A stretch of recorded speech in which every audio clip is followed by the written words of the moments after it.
नमस्कार. लग्नानंतर होईलच प्रेम ह्या सिरियलच्या आजच्या भागामध्ये इंटरेस्टिंग अशी गोष्ट पाहायला मिळणार. आपल्या काव्य आणि पार्थने चांगलाच वेळ आणि काळ जुळवून आणलेला असतो. ते म्हणजे नंदिनी आणि जीवाला एकत्र आणण्याचा प्रयत्न केलेला असतो. म्हणजे काय केलं तर इथे आता यांनी एक छोटीशी गडबड केलेली आहे. ती म्हणजे एकमेकांच्या फोनवरनं त्यांनी भेटायला मनोमिलन कॅफेमध्ये बोलवलेलं असतं.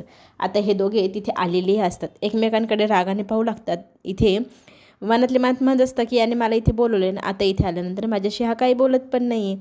तर त्याच वेळेला एक गोष्ट घडते. ती म्हणजे एकमेकांशी ते बोलता बोलता भांडू लागतात. तूच मला इथे बोलवलं ना, आता माझ्याशी बोलत का नाही आहे. तर इथे नंदिनी सांगते मी काही तुला बोलवलेलं नाही आणि तुम्ही बोलवलं म्हणून मी इथे आले. तर जीवाई म्हणतो मी इथे माझ्या मनाने आलेलं नाही, तू बोलवलं म्हणून मी आलो आहे. तर ही गोष्ट कळल्यानंतर दोघंही एकमेकांशी बघून भांडू लागतात की असं कसं शक्य होईल. मग लगेचच नंदिनीला एक गोष्ट सुचते की बरोबर हे ना आपल्या ह्या नव्या जोडप्यानेच केले. स्वतःचं सूत जुळलं आता आपलाही सूत जुळवण्याचा प्रयत्न त्यांचा चाललेला दिसतोय. त्या दोघांनी केलेली ही गडबड आता नंदिनी आणि जीवाच्या लक्षात येते आणि आता आपण दोघं एकमेकांना बोलवलेलं नसताना इथे एकमेकांसमोर एवढा ॲटिट्यूड दाखवून बोलण्यात काय अर्थ नाही.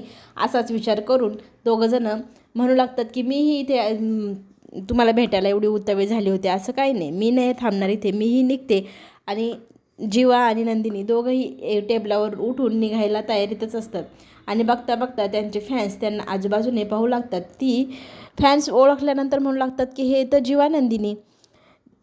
आणि हे पाहिल्यानंतर लगेचच फॅन्स त्यांच्या अवतीभोवती गराडा घालू लागतात. त्यांच्याविषयी ते खूपच आदर्श असं त्यांना मानतात. हे सगळ्या गोष्टी ते सांगू लागतात. खरंच सगळ्या फॅन्सला त्यांचं किती कौतुक आहे. त्यांचं एकमेकांवर असलेलं प्रेम सगळं काही त्यांना आवडू लागतं आणि ते त्यांना सांगू पण लागतात की तुमच्यामुळे आमच्यामध्ये झालेला बदल, आम्ही आता रिलेशनशिपमध्ये स्वतःला किती बदलून टाकलं आहे, तुमच्या आदर्श आम्ही ठेवला आहे. आता इथे आपल्या रम्याने आपल्या ह्या पार्थचे कान भरलेले असल्यामुळे तो विचार करतो की वेगळं काहीतरी गिफ्ट द्यावं. म्हणजे नक्की काय द्यावं. तर इथे त्यांनी स्वतःच्या बोटाला कापून घेतलेलं असतं. बोटाला तर कापलं. त्या बोटाच्या रक्ताने त्याने आता डिझाईन केलेली असते. ती म्हणजे नेकलेसची रेड कलरची. ज्या कागदावरती त्याने काव्याचं चित्र काढलेलं असतं तिथेच त्याने लाल रंगाने रक्ताने स्वतःची डिझाईन बनवली. आता हे गिफ्ट आपल्या काव्याला आवडणार का. नंदिनी आणि जीवाला गरडा घातलेला असतो प्रेक्षकांनी आणि ते त्यांना म्हणत असतात की तुम्ही खूपच छान कपल आहात, तुमचा आदर्श आम्ही ठेवला आहे आणि आम्ही असंच पुढे एकमेकांच्या प्रेमात राहावं, त्याच्यासाठी आम्ही काय काय करायला हवं त्याचे टिप्स तुम्ही आम्हाला सांगा. आता हे दोघं आधीच एवढे भांडत आहे, आता लोकांना टिप्स तरी सांगणार काय. पण एकमेकांकडे पाहत पाहत ते आता विचार करू लागतात की खरंच आपण एकमेकांवर एवढं प्रेम करतोय तर आपण एकमेकांना सांगत का नाही. आता इथे भावना व्यक्त करण्याची वेळ आलेली असते. फॅन्स त्यांची बाजू सांगत असतात की आम्ही तुम्हाला पाहून एकमेकांवर प्रेम करायला शिकलो आणि तुम्ही आम्हाला आणखी जास्त टिप्स द्यावा ज्यामुळे आम्ही एकमेकांच्या अजून जवळ यावं. तर इथे जीवा म्हणतो ठीक आहे देतो, बसा इथे. आता इथे हेही पाहायला मिळेल की काव्या आईंसोबत बाहेर गेलेली असते. थोड्या वेळाने ते रूममध्ये येते. रूममध्ये आल्यानंतर ती दरवाजा बंद करते आणि हे पार्थ सगळं पाहत असतो. गालातले गालत हसत पण नसतो. पण ॲटिट्यूड मी ना आता रागा भरलो आहे, तू मगाशी थांबली नाही आणि त्यावर तर निघून गेली, आता कशाला आली आहेस, मला नाही बोलायचं तुझ्याशी असं कर. तर काव्या तिथे जाऊन बोक्याला म्हणू लागते माझा बोक्का रुसलाय वाटतं.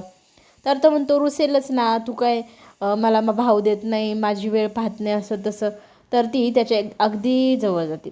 अलगदपणे बोटाने त्याच्या मानावर भोवती बोटं फिरवू लागते आणि माझ्या बोक्याचं रुसवा घालवण्यासाठी मी काय करू शकते आणि माझ्या बोक्याचा रुसवा कशाने जाईल असं लाडाने बोलता एकदम जवळ जाते.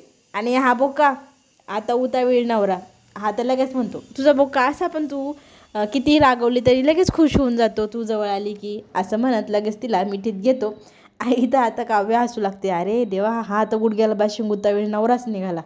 काय यार, तू लगेचच मी तुला विनंती केली आणि तू मान्य पण केलंस, मग काय उपयोग. तू एवढासाच वेळ राग भरतो, मला वाटलं खूप मोठा राग येईल. तर बोका इथे म्हणतो नाही, मी माझ्या मांजरीशिवाय नाही राहू शकत, त्याच्यामुळे मी लगेचच तयार होऊन जातो तू तयार केलं की. बघता आता इथे दोघंजण गप्पा मारतच असतात. पण आता रम्या मात्र तिच्या छान प्रकारे केलेल्या प्लॅनमुळे एकदम रम्यमान झाली आहे, आनंदी झाली आहे. तिला खूप आनंद झाला आहे की तिने जी ठिणगी टाकली आहे त्यामुळे काव्य आणि पार्थ यांच्यामध्ये भांडण नक्की होणार. तर इथे रम्याच्या आई तिला विचारते, तू नक्की काय केलं आहेस का, आणि केलं आहे तर काय केलं आहे बुवा. तर ती म्हणू लागते की आई मी जे केलं आहे ना ते अगदी योग्यच केलं आहे. आणि काय केलं आहे तर एकदम छोटीशी ना पिल्लू सोडले मी त्या पारच्या डोक्यामध्ये, ज्यामुळे दोघांमध्ये नक्की भांडण होणार याची तिला शाश्वती आहे. आता पुढे आपण पाहूया दोघांमध्ये हिच्यामुळे कशी भांडणं होत आहेत ते. इकडे मात्र पार्थ खूप आनंदी असतो. तो ना चित्र दाखवू लागतो काव्याचं तिला, आणि ते चित्र पाहिल्यानंतर काव्याला वाटतं खरंच किती सुंदर चित्र आहे. आणि त्या चित्रावरनं ती बोट फिरवू लागते, अगदी त्या चित्रात हरवून जाते. इतकं सुंदर चित्र काढले आहे ना याने, त्या चित्राचं कौतुक करत असते. तर इथे सारखा का पार्थ विचारतो, हे छान आहे ना, हे छान आहे ना. तो नेकलेस त्याने लाल रंगाचा बनवला आहे, तो नेकलेस छान आहे ना. तर एवढा सुंदर रंग कुठून मिळाला. तर तो स्वतःचं बोट दाखवतो आणि सांगतो मी माझ्या रक्ताने ते लाल केले. हे कळल्यानंतर तर आता इतकी संतापलेली असते ना ही काव्या, अगदी नवरा आहे का काय तेही पाहत नाही, आणि नवऱ्याच्या कानाखाली एकदम अशी झणझणीत 60 दिशी वाजवून देते ना. आणि तो विचार करतो की मी एवढं लाडाने एवढं छान चित्र बनवलं, प्रेम व्यक्त केलं, आणि माझ्या बायकोने माझ्या कानाखाली मारावी का.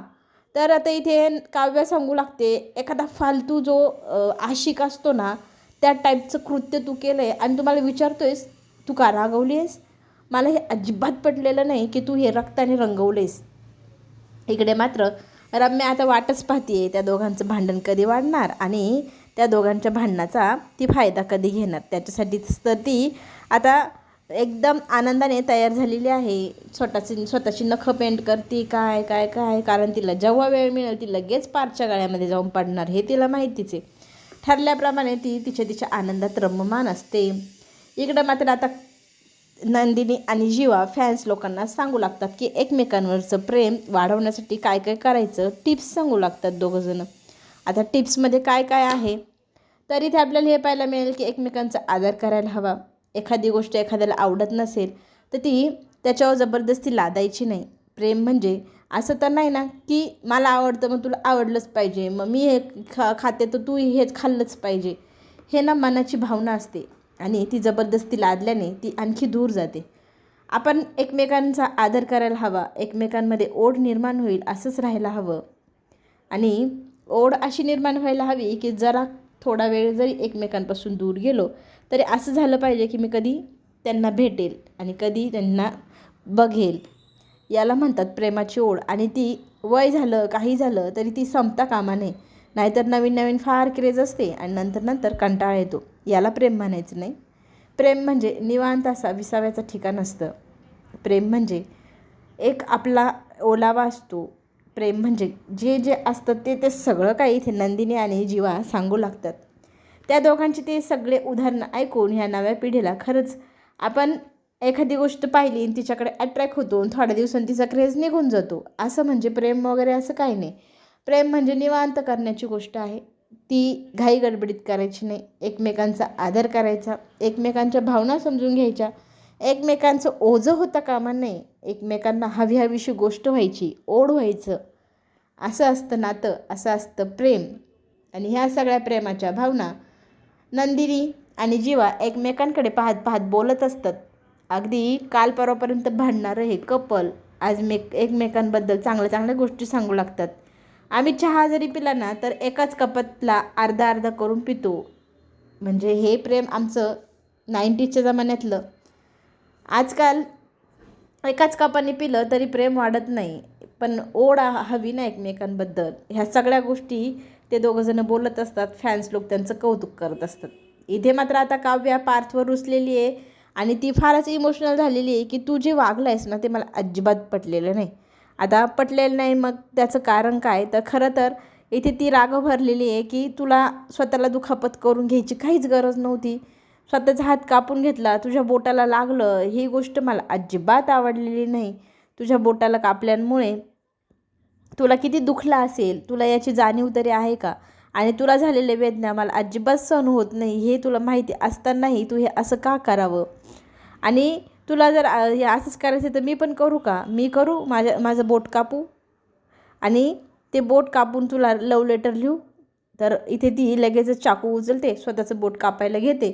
तर इथे पार्थला त्याची चूक लक्षात येते. पार्थ तिला सॉरी म्हणतो आणि तिच्या हातातला चाकू खेचून घेतो. तू प्लीज असं काही करू नको, माझ्याकडनं चूक झाली, मी मान्य करतो, हवं तर कानही पकडतो. काव्या मात्र आता रुसलेली असल्यामुळे मला ना तुझ्याशी काही बोलायचंच नाही.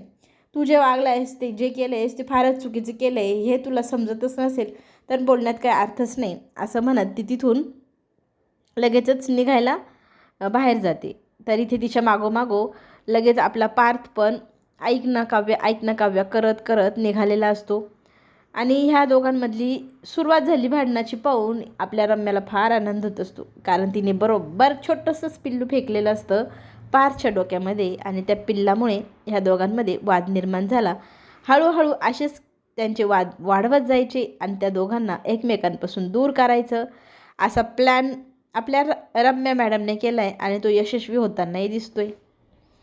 इकडे मात्र आता जीवा बोलत असतो ना की आम्ही दोघंजण एकमेकांच्या प्रेमात आहे वगैरे वगैरे, तर नंदिनी म्हणते आम्ही तर एकमेकांचं नाव गाव सगळं विसरून गेलं. अगदी मी कोण होते आणि काय झाले हेही मला आठवत नाही. मला तर एवढंच आठवतं की मी आज देशमुखांच्या रंगात रंगून गेले. ही गोष्ट बोलल्यानंतर लगेचच इथे आपला जीवा तिला विचारू लागतो, फक्त देशमुखांच्याच रंगात रंगली आहेस का? तुझ्या नावाच्या पुढे माझं नाव लावलं आणि त्याच्यात नाही तुला आनंद मिळत? असं म्हटल्यानंतर ती म्हणते मला खूप आवडतं माझं नाव नंदिनी जीवा देशमुख आणि ह्या नावात पण मी रंगून गेले आहे. असं म्हणत ते दोघंजण एकमेकांकडे पाहतच असतात. जवळजवळ आता आपली नंदिनी सांगणारच असते की मी तुझ्याशिवाय राहू शकत नाही किंवा मी तुझ्यावर किती प्रेम करते आणि आपण एकमेकांपासून दूर जरी असलो तरी मनाने आपण किती जवळ आहोत ह्या गोष्टी नजरेतनं त्यांना दिसत आहेत, फक्त बोलायच्या बाकी असतात. इथे नंदिनीला प्रश्न विचारलेला असतो आपल्या जीवाने आणि त्याचं उत्तर देण्या अगोदरच एक घटना अशी घडते की ते दोघं एकमेकांशी बोलणार, एकमेकांसमोर प्रेम व्यक्त करणार. त्याच वेळेला तिथे आलेले असतात नंदिनीचे वडील. नंदिनीच्या वडिलांना पाहून सगळेजण शॉक असतात, कारण ते रागाने एकदम मोठी डोळे करून जीवा आणि नंदिनीकडे पाहत असतात. दोघंजण रेस्टॉरंटमध्ये बसलेले असतात. त्या दोघांना नंदिनीचे वडील पाहून जोरात संतापून आरोळी ठोकतात. दोघंही घाबरून उभे राहतात. काव्या संतापलेली असते, तिच्या खोलीमध्ये येऊन ती दरवाजा बंद करून बसलेली असते आणि आपला पार्थ मात्र तिला बिचारीला हाका मारू जाम झालेला. दरवाजा उघड ना प्लीज, मी काय सांगतो ऐक ना.